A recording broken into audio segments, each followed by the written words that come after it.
in a world where true crime and sports, we're going to add a dramatic filter, true crime and sports both exist, there's two people that are going to talk about it. This is the crime plan. The crime plan. The crime plan. Just flash it across the screen. The crime plan. My name is Jack Bergstein. And I am Lily Bergstein. And together we make up the co-hosts that are going to be hosting this together. We also have the same mom and dad. It's my sister from the same mister. Person. Yay. Okay.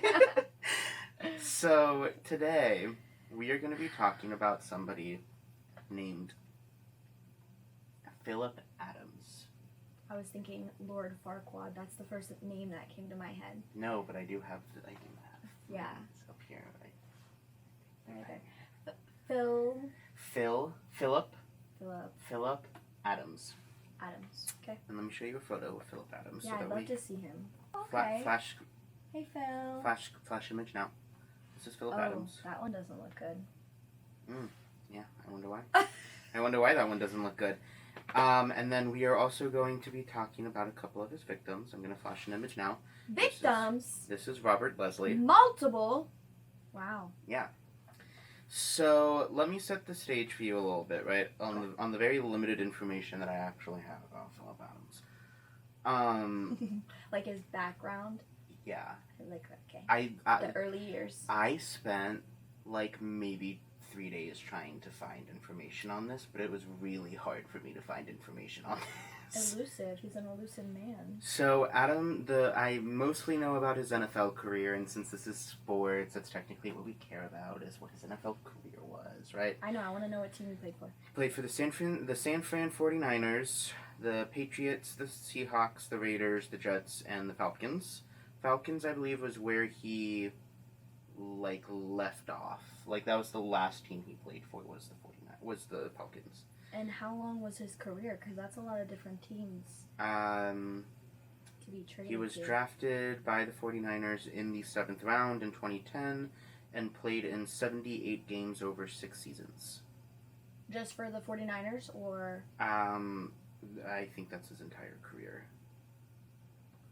Well, 6 seasons. That is a lot of getting hopped around. Yeah. And then, so that's kind of all I really know about him. I'm going to introduce you now to Robert Leslie. Okay. Right. So, Robert Leslie worked in and directed several of the busiest ERs in Charlotte, North Carolina. So, takes place in Charlotte, North Carolina. Well, I was like, San Francisco. Where did he finish off? In the Falcons? Yeah. Okay. Atlanta Falcons? Listen, listen. It'll make sense in a moment. I'm just asking clarifying questions. I know, and I appreciate it, but it'll make sense. Questions. It'll make sense once we actually get more into the. Every time I listen to a podcast, I'm like, the other person is only there to ask the questions that everybody is wondering. Yeah. While the person is telling the story. Yeah. North Carolina. He also served as a medical director for the emergency department of almost 15 years at Piedmont Medical Center. There he taught and certified the hospital staff in basic and advanced life support. Yada, yada, yada. This just goes on to talk about how Leslie, Dr. Leslie. Yeah, he's got 2 first names. Dr. Robert Leslie was basically a family's man. Believer, husband, father, grandfather, physician, friend and caretaker of golden retrievers, donkeys, ponies, and goats, gardener and lover of the outdoors, bagpiper, golfer, significantly handicapped in brackets, and author. I mean, you can see. At golfing? Golfer, oh, yeah. I was like... So, this takes place in North Carolina, and while it seems kind of weird that Robert Leslie, this doctor in North Carolina, would be tied up with Phillip Adams, it all comes to play in 2021. Phillip Adams suffers a foot injury. And foot injury doctor. To get this foot injury cured. He basically had to get like pins in his legs, and it basically seemed like he wasn't going to be able to play again because his foot injury was like catastrophic, essentially. So Phillip Adams, this guy. Right. We'll get to the actual crime now, because like I said, You're like, I just want to tell you. Well, let me just tell you, because it'll make sense in a moment. Okay. I'm ready. Let me get ready for my reaction. On April 7th, 2021. So multiple 2021s. 21s. Adam shot and killed 6 people, including director Robert Leslie, Dr. Robert Leslie, the guy who worked on his foot. Okay. His wife, and 2 of their grandkids. Robert Leslie's wife. Yes, Robert Leslie's wife and 2 of their grandkids. You said you wanted a murder! Oh my god. And he was mad because he was mad about his foot. I'll get into that a little bit as well. I've listened to This Isn't My First Rodeo. Ain't your first rodeo. And then he shot and killed himself during a standoff with police at his parents' house the next day. So the 6 people that died as a result of this were Leslie, his wife, the 2 grandkids, a neighbor, and himself. What's the happen with the neighbor? Is that like they were like at the house or something? Yeah, they were at the house at the time of the accident. And one of the other neighbors got severely wounded, but didn't die. So he was at the hospital as a result of this. So I was trying to find, like, before I knew he killed himself, I was trying to find, like, hey, are there court documents about this? There were no court documents, because guess what? Because he took his own life. He took his own life. Yeah, so there was no trial. No trial, there was nothing. That's why I was like... Wow! Not even from, like, reparations from the family, or... Wow. That's why I was... The was... Leslie family is really taking a loss from that, then. Yeah. That's why this football player... And that's why I was like, listen, this one was harder to find information on, because there's not that much information on Phillip Adams to begin with, and then it's not like we had a trial because he killed himself. Yeah. So that made it a little difficult, but we do know that there were some pre-existing conditions. Yeah. So while the police that were investigating said that they didn't find a specific... They say there was no clear motive for the shooting. Originally? Or did they ever figure that out? Because I can tell you right now, I know exactly what it is. You would think it's his foot, right? It ended his career. Yeah. Yeah. So then... Come on, police. But it was found out... these police. I mean, It was found out that he suffered from chronic traumatic encephalopathy. Yeah, CTE. Is that the brain swelling? Well, yeah, so that's basically you get so many concussions and you get so much brain trauma to your frontal lobe that it causes violent mood swings, memory loss, aggression, impulsivity, depression, paranoia, and anxiety. As I mentioned, that is caused by regularly played contact sports such as boxing, martial arts, football, rugby, American football. If you served time in the military and have had blast injuries, which I mean in this case it was the football, we know it was the football, or have been physically assaulted often, such as from domestic violence, which was not the case in this one. This was just the football. There's not much that you can, as for the CTE, there's not much you can do to actually cure it, because there is no cure for it. Basically it's brain swelling, right? Yeah. From repeated... Well, that's sad that he had that. I mean, I feel, obviously. But I also, there's a part of me that goes, well, that is what you chose to do. And I think because I'm a teacher and, it's something about the salaries, that I'm like, I don't know. Yeah. They make a lot of money. So there's no cure for it. The treatment for it, though, the preventative measures that you can take for it. Is that like rest? like basically taking antidepressants, anti-anxiety. There's medications you can take medications for it. You can basically go to therapy.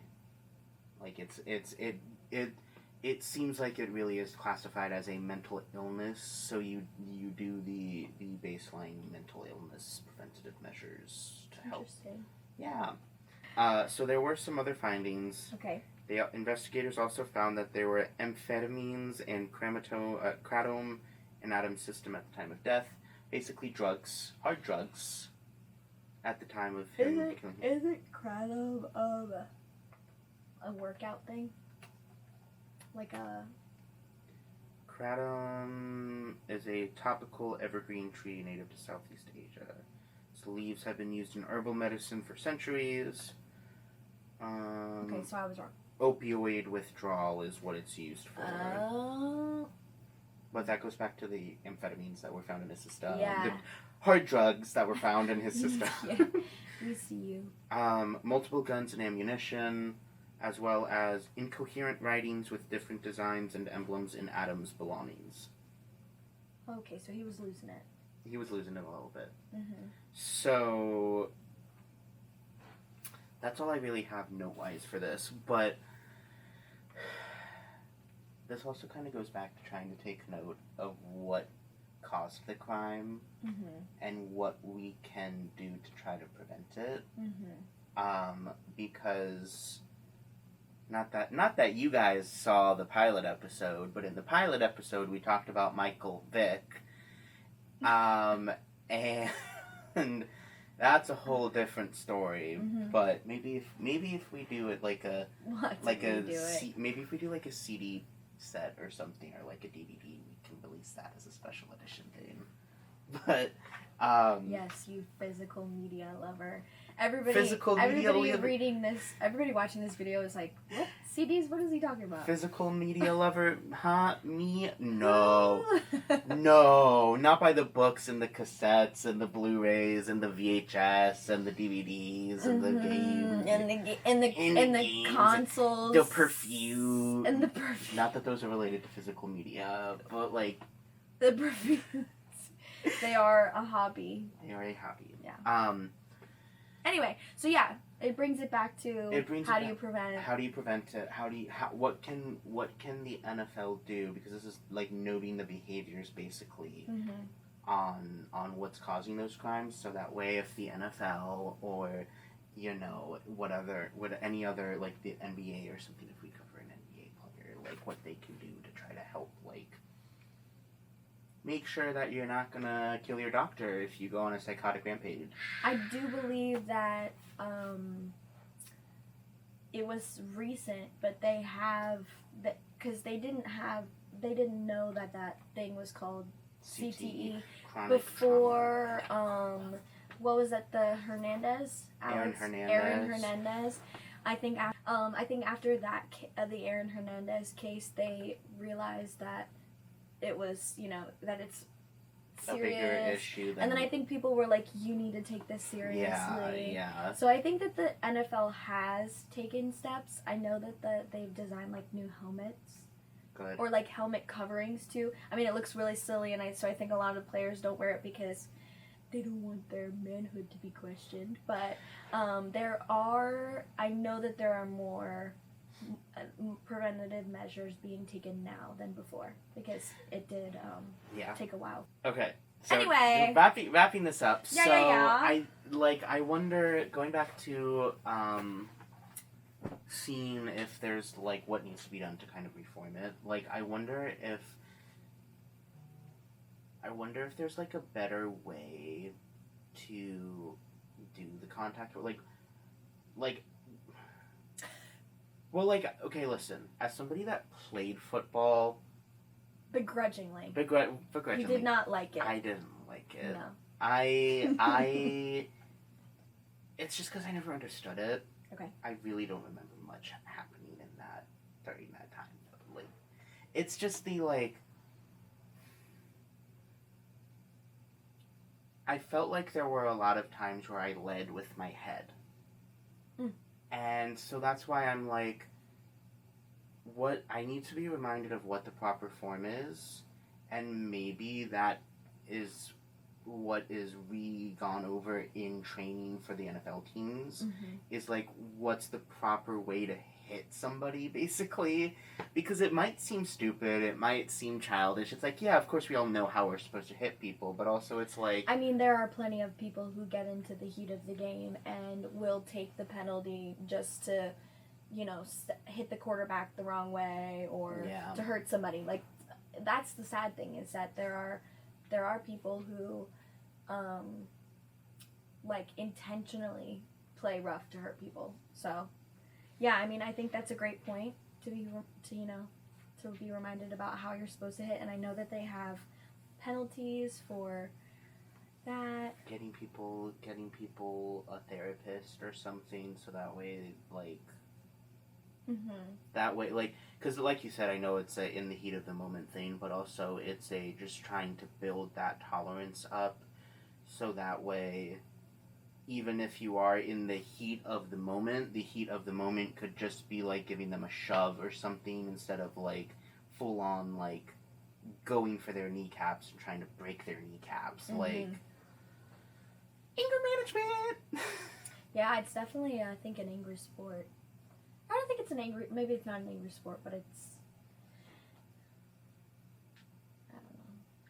I don't know much about sports. It's funny that we're talking about, we are really like the least qualified people to be talking about sports. And that's the real funny thing of this. Sports. It's so, I guess we should also give the backstory on why we're talking about this right now.